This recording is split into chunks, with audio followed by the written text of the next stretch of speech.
What up, though? Welcome back to Woodward Heavyweights Live on WoodsportsCom. I'm joined by Spinmore Rax. What up, though? Chris, Luke Skywalker, the building. But we're also joined by Pro Bowl wide receiver, just coming through doing services for his hometown team, Allen Robinson. What's good, man? What up, man? What up, though? I appreciate you taking the time to stop by, man. Appreciate y'all having me. Sorry about the Yeah. You situated, Mike. I appreciate Go you. ahead and go This to chair you. comfortable, though. Yeah, it's sweet. I gotta say, man. So I didn't follow you collegiately, but the first time I got put on was 2015. You guys came to Detroit, and I'm thinking, oh, it's Jacksonville. It's about to be easy dub. Next thing you know, I see my man in the end zone hitting the money down. Y'all still beat us, though, but, I had a couple good games here in Detroit. When I got to Chicago, we won a little bit more. But in Jacksonville, I think we played here once. What's your favorite game you ever had professionally? We lost, but it was in Jacksonville. We played against Tennessee. It was the season. It was my first time going for over 1,000 yards. I needed 70 yards in that game to go for 1,000, and I think I had 10 for 163 and 3 touchdowns. Damn.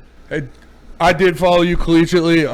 I'm a Michigan State grad, so, I hate Michigan State. I hate Penn State so much, dude. I just was telling one of my buddies, he had said that he was going to, I think Michigan State plays Arkansas basketball coming up this fall, and he said he was going up there, and I was like, bro, I can't support nothing Michigan State. Did they offer you coming out? They did. They wanted me to play corner.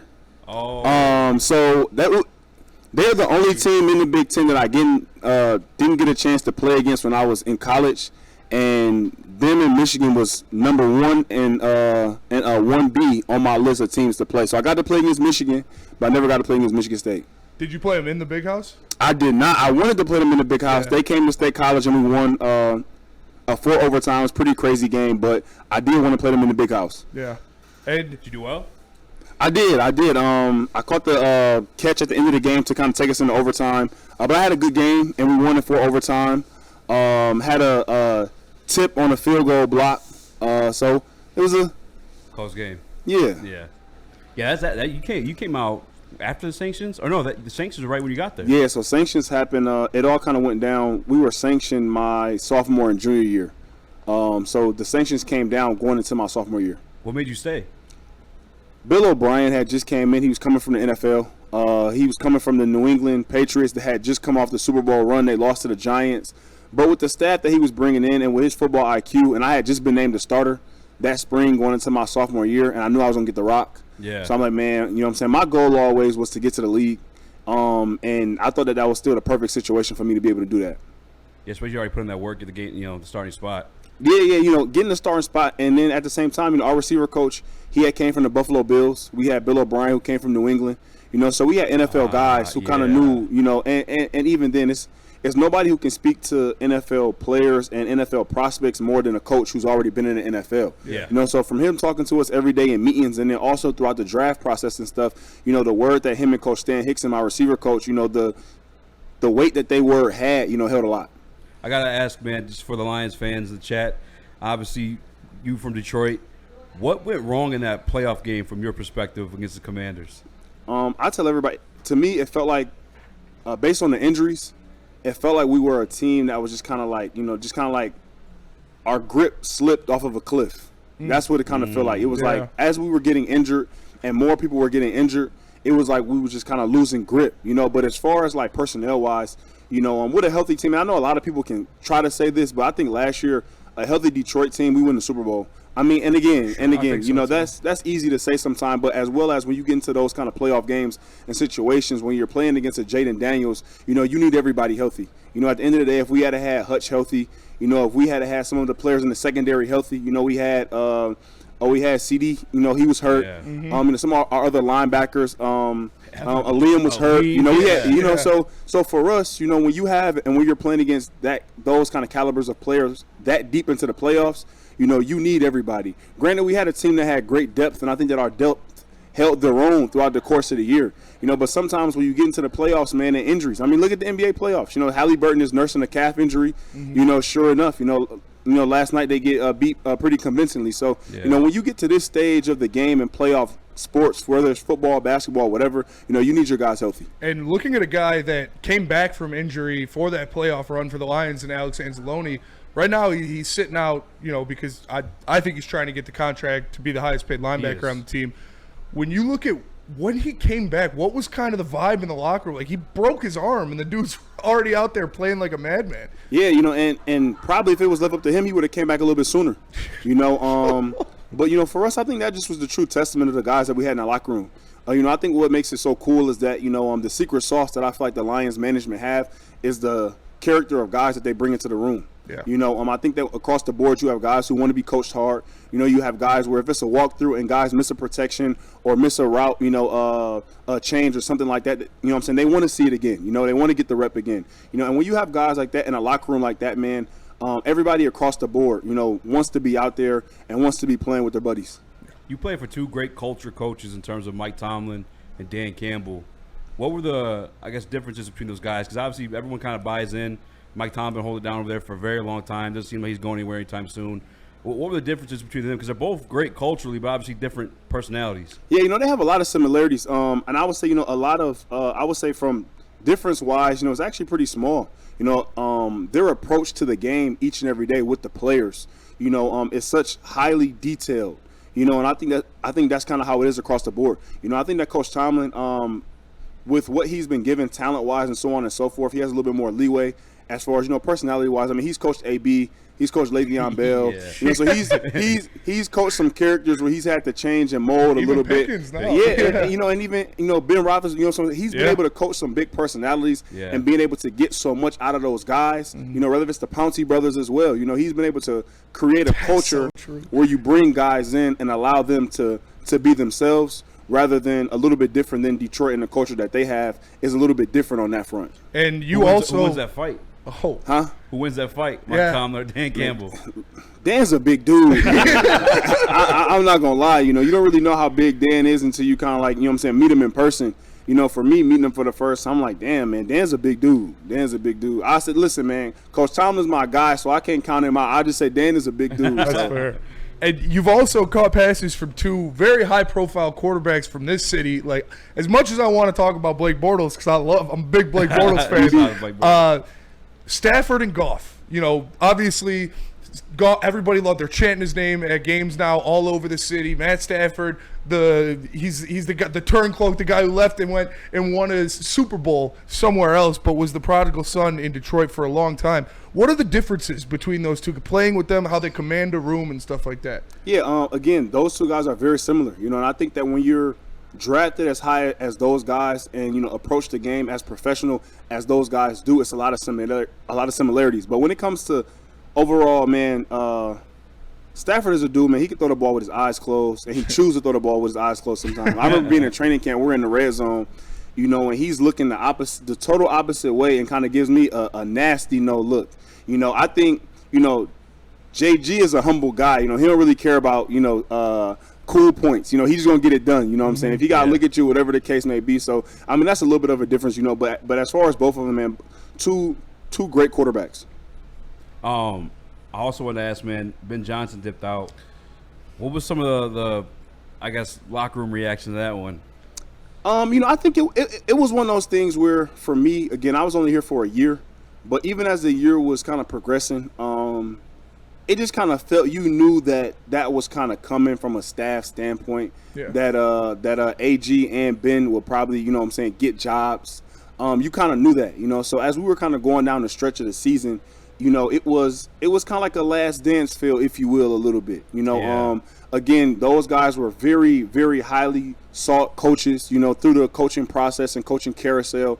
So you knew that they were going to get jobs, so it was inevitable. I know that some people, Ben went to Chicago, which again, man, I'll say this. For anybody who has visited Chicago, if you are visiting any other cities, Chicago is very similar to Detroit.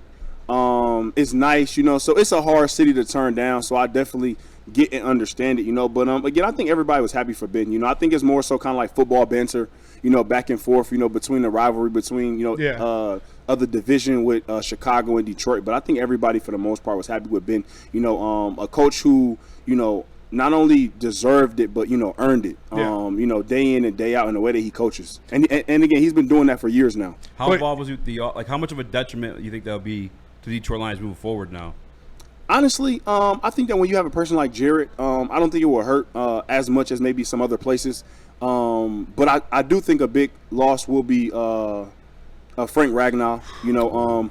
Again, when you kind of put that in perspective, because again, I mean, when you lose players like that, that's like a coach on the field as well, as far as being able to help guys get to certain protections, you know what I'm saying, being able to make certain calls and so on and so forth. So, but again, like I said before, what makes Detroit so cool and the culture that they have is, Dan is not going to let that slack up at all. No matter who comes in to fill in for Frank, to the new play caller and so on and so forth, as far as everybody getting acclimated to that, it's not going to be any excuses, any gray area for error. Dan is going to make sure he's on his P's and Q's. And if anybody on that line, like the first game, Chicago back in Detroit next year, if anybody on that Lions offense is going to give Ben Johnson the cold shoulder, pregame, who would it be? Who do you think it would be? Oh, Saint. Yeah? Saint. But it's going to be one of those things where, after the game, I'm sure they'll have a conversation, hug it up and stuff like that. But, Saint's definitely going to be eyeing over there on the sideline. Saint, and again, for me as a teammate, man, that's what you got to love about Saint, man, is the energy, the tenacity, everything that he brings into the game. I was actually talking to somebody on Twitter, and they were talking about, just top receiving cores. And, I don't think people give Saint enough credit with how much of a value it is with what he brings each and every snap, run game and pass game. Because you're able to match and marry those things up, so well. So Saint's definitely going to be the guy that may give him a little bit of a cold shoulder early on in the game. Being as hyped up as that game will be. And going into next year, I got some really high expectations for Jameson Williams. I think if everything comes to happen, like Johnny Morton obviously did great things with guys like Robbie Anderson and Jermaine Kearse, and if he could use Jameson Williams to that level, I think he's got the talent to be first team All-Pro level wide receiver. Is that too crazy? Or? No, I don't think so at all. I think the biggest thing, and I say this all the time, when you have such a good offense, man, it's so many weapons on Detroit. Yeah. It's between having the best running back duo in the league, and then you have St. Brown out there, you have J-Mo out there, you got Sam out there, so at the end of the day, I think that certain accolades and stuff like that, when you have such a good offense, can be tough sometimes. I was actually, again, talking to somebody on X the other day. I'm on X talking football a lot. So I see you. they were talking about just kind of like receiving duos and stuff like that. But whenever you have a guy like J-Mo who can have in the range of 50 catches and still catch for over 1,000 yards, it's so much value in that because everybody else can also get their opportunities as well. You don't have to try to force feed J-Mo too much. He's going to get his. You can count on him. He almost averages an explosive play every time he touches the ball. Yeah. So when you have players like that, in such a good offense between Demo, between Ja, Sam, Saint,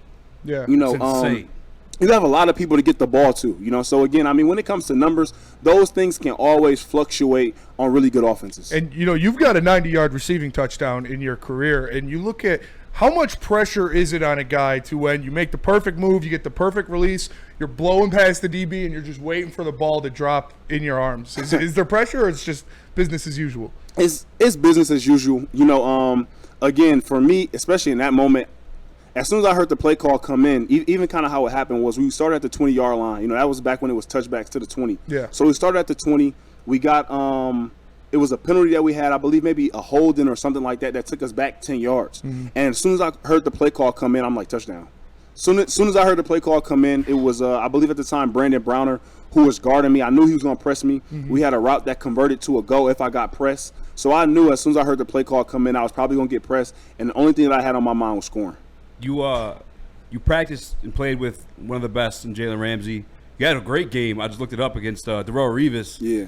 Any similar traits in our guy Terrion Arnold that we could be hopeful for or thankful for? Yeah, again, I think it's always a learning curve a little bit at the cornerback position, especially seeing how much, man, he played last year. Yeah. But at the same time, I think, man, for a guy like that to be able to be in the fire like that, play a lot of man-to-man snaps in meaningful and pivotal games, I think that's going to help him out light years as far as a corner and his confidence coming into year 2. You know, there's not much that he hasn't seen in year 1. Yeah. Again, when you're playing man-to-man situations in those big games on a team that every game matters, playing for the division, so on and so forth, and you have Jordan Addison, Justin Jefferson, different guys that you're having to see and play and match up with man-to-man, you know, once year 2 goes, you know, I think he'll really get into his groove. You know, I think he can have be very similar to the style of player that Darius Slay was, you know, as far as how he kind of got into his groove, and you really saw him take off as a player as well and have a long, good career. How did you carve up Darrelle Revis like that? It was the hardest 100-yard game I had in my career, man. He played me every single snap. If I was lined up at number 3, he was guarding me in the slot. Number 2, he was guarding me. If I was outside in a trips formation, he was guarding me. Backside 3x1, he was guarding me. So I got so many different looks in that game, from inch back press to hard jam, quick jam, faking quick jams, off man, you name it, inside leverage, outside leverage, I saw it. You know, and for me, it was a whirlwind at first in the first quarter. You know, I'm coming back to the sideline. I'm telling our coach, it was actually a play early in that game. We had like a one-step slant on a RPO. And going into the game, I told our coach, I said, do not call that. I'm like, I've watched him enough. I see how he plays. One-step slants is not going to get Darrelle Revis turned enough to go.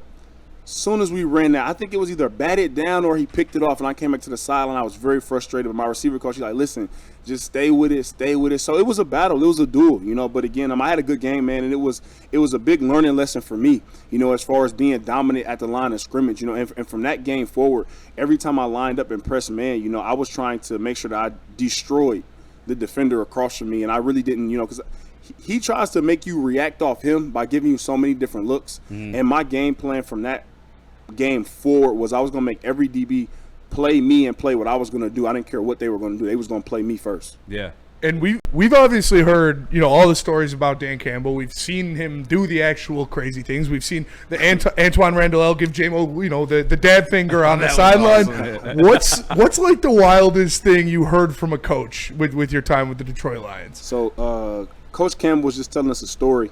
I forget what game it was going into. And it was pretty funny, but the base of the story was he was saying that, you know, he was in a situation or a scenario growing up, and I guess kind of like a fight broke out or something like that, and he said that, I want to say he was on the ground or something, and all he saw was like the back of somebody's heel, kind of like their Achilles. Yeah. Oh, no. And he said all he could think in his mind was he wanted to make his teeth touch.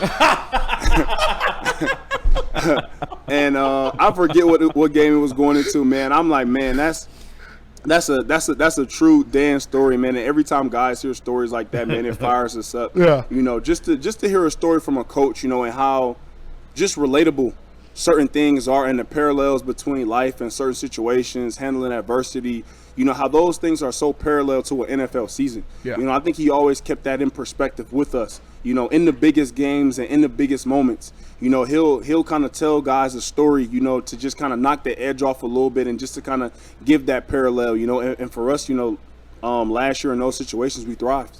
I read your story. I think it was a free press. Were you talking about maybe hanging it up a little bit, but also as the right situation comes by. What is that next step for you? I see you on Twitter with the sports takes. I see your YouTube channel. I was checking that out too. What do you got going on? Yeah, you know, so I do a lot of media stuff. You know, I've kind of continued to do that a little bit more each and every year. You know, for me, I had broken my foot a couple years ago in LA, and I had kind of been nursing that injury a little bit over the last couple seasons. You know, so for me, I wanted to give myself a little bit of time off, a little bit more time off throughout the off season, this off season, just to kind of let my body heal up a little bit more. You know, so I've still been training, still been working out. You know, but once the season ended, I kind of gave myself a little bit more time than normal. You know, but I'm feeling good. You know, I'm still training. So, you know, if the right opportunity does come up, you know, I'll be ready. You know, again, I mean, this part of the year for me is always kind of like a part where I kind of, you know, start to ramp up everything, you know. So I'm feeling good and I'm training, so we'll see. And what's your best advice for somebody trying to become an Allen Robinson in the city of Detroit?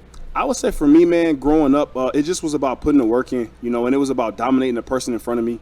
And I had that mentality on all levels. You know, I tell guys, you know, there is no cheating the process. You know, you can't get, if you're in high school, you can't get to the NFL any quicker than anybody else.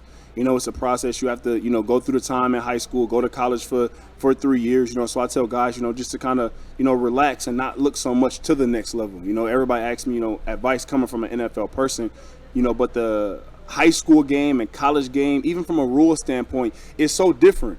You know, so it's hard to say, okay, do this or do that, when in college they can have hands on you until the ball's in the air. Yeah. You know, which is much differently than how I run routes now, you know, which was a little bit different than how I ran routes in college, you know. So the advice that I do give to everybody, man, is just dominate the person in front of you. And if you continue to focus on that, continue to focus on your craft and how you can get better each and every day you step on, whether that's the grass, the court, the golf course, whatever it may be, if you find a way for you to get better each and every day, you'll be where you want to end up. And now you see these college athletes, man, they're making more money than first-round draft picks. I mean, you have multiple 1,000-yard years at Penn State. How much money would you have been bringing in at Happy Valley, man? I probably would have made some a pretty nice penny. But, you know, at the same time, man, and this might be or seem a little cliche because I've been able to make some money and stuff in my career. But, you know, I'm glad that I didn't have to make those decisions, you know, at 17 and 18 years old, you know, because, I mean, just as much as you see guys making a lot of money, you know, you see guys transferring from different places where they've had success, you know, trying to get money, and then they end up getting paid to go to a USC, and then they don't have the season that they may want to have, then they transfer somewhere else, then they end up transferring again, you know. So you see a lot of different situations where sometimes guys chasing the money doesn't really pan out to their overall football career. Yeah. You know, so I tell a lot of guys in college as well, man, try to keep the main thing the main thing. At the end of the day, if you want to play on Sundays, make decisions based on playing on Sundays, not trying to pad your pocket right now. You know, because, again, man, when you're 17, 18, 19 years old, a lot of times people have a lot of people in their corners, you know, a lot of other people,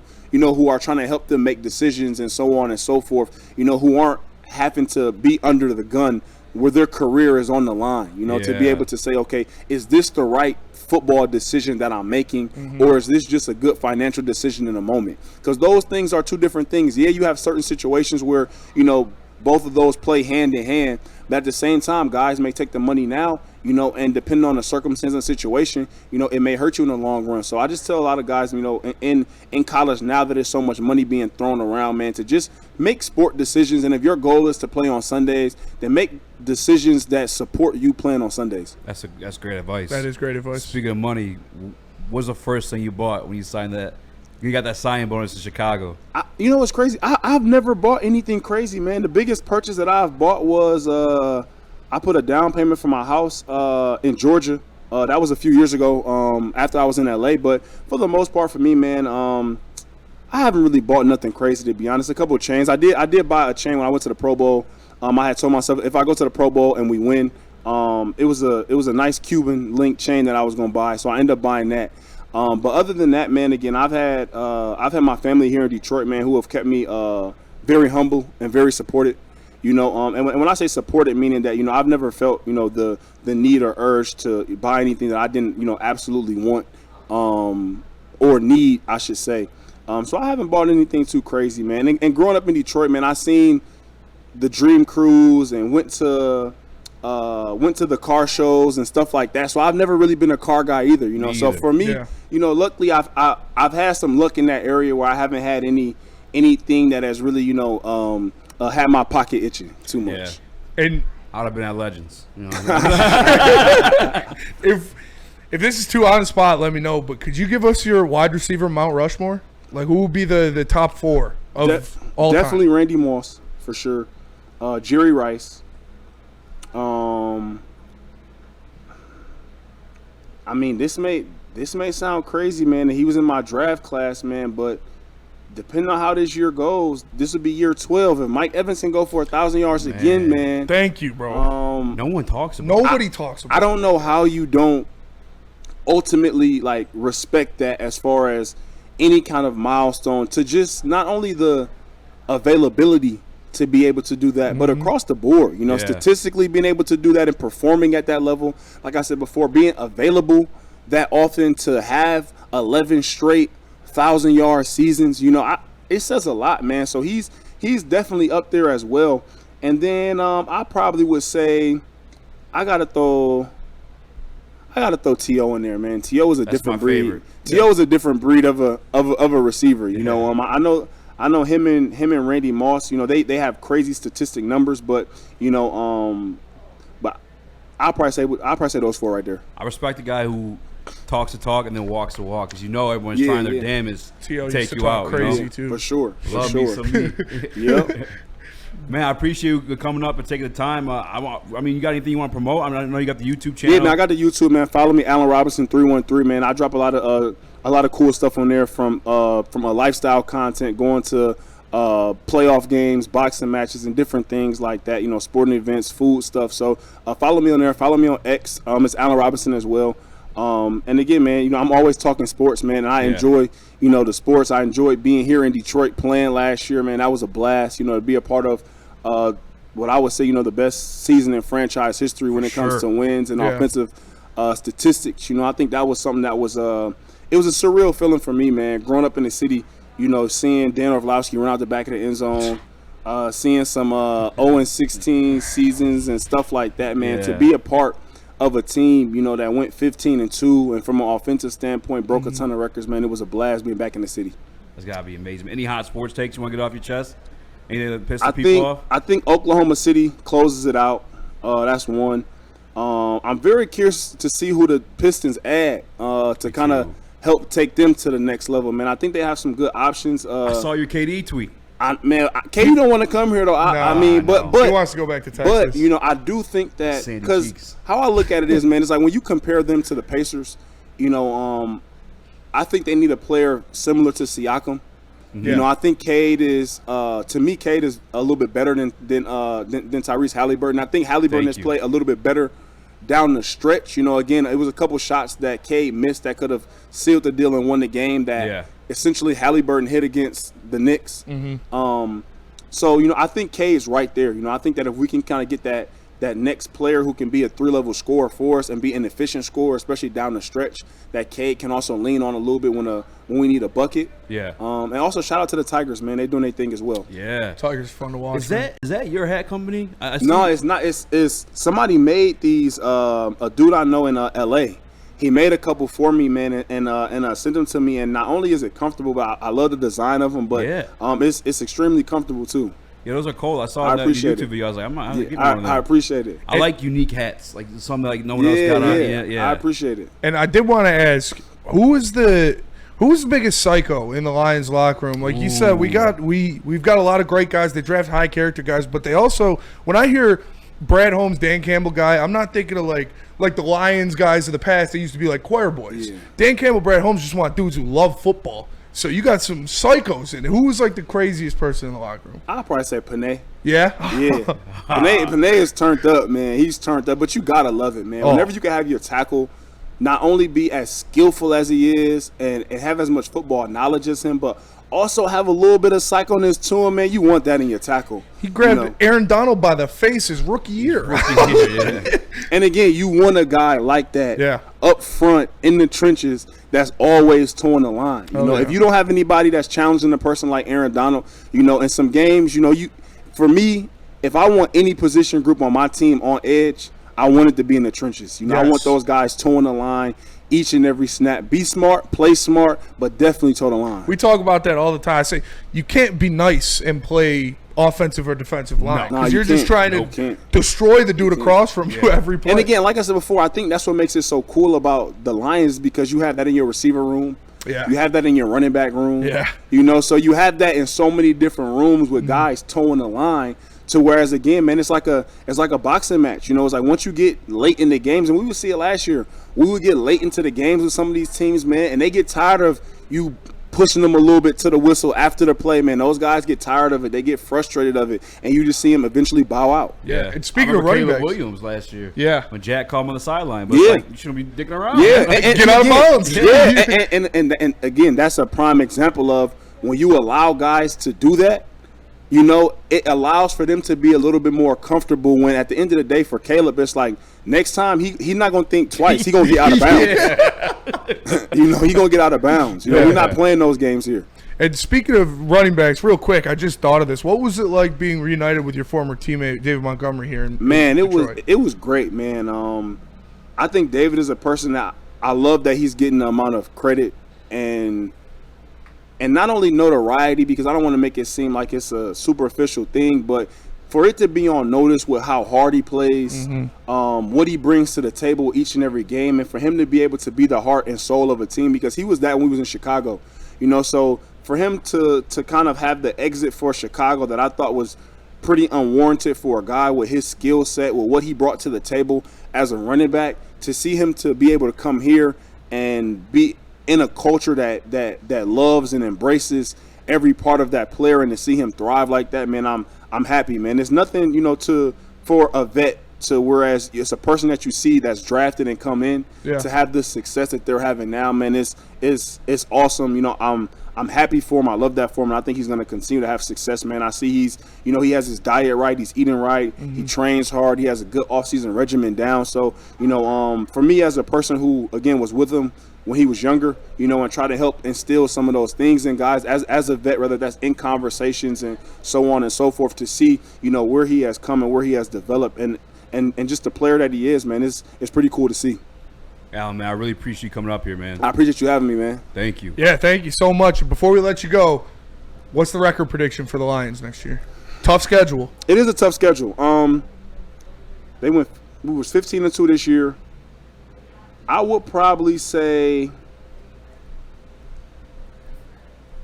I want to say 12-5. Okay. I like that. But I think this year is something that, and Saint said it. I saw in an interview, he said that the Super Bowl is the main thing. You know, so I think that, you know, once you've won the division a couple times, you know, once you've, you know, been the number one seed, once you've kind of checked so many different things off the box, you can keep in sight that the main thing is the main thing, and it's one goal, you know, in mind. Yeah. You know, so, and I say that because I think that when you have that and everybody adopts that mentality, even if you lose a game or two here that you may not have lost the year before, you know that you're keeping the main thing and what the overall big goal is. And I think that everybody in the locker room will have that mentality and adopt that no matter how tough the schedule is or if it's some adversity that hits this year. Yeah. There you have it, ladies and gentlemen. Pro Bowl wide receiver, my guy Allen Robinson. Make sure you follow him on YouTube, X. We definitely got to get you back up for some sports takes, For sure, man, Whatever. for sure. We'll make the graphics top 10 list. Whatever it is, man. We got you, man. Definitely. I appreciate it. Appreciate you.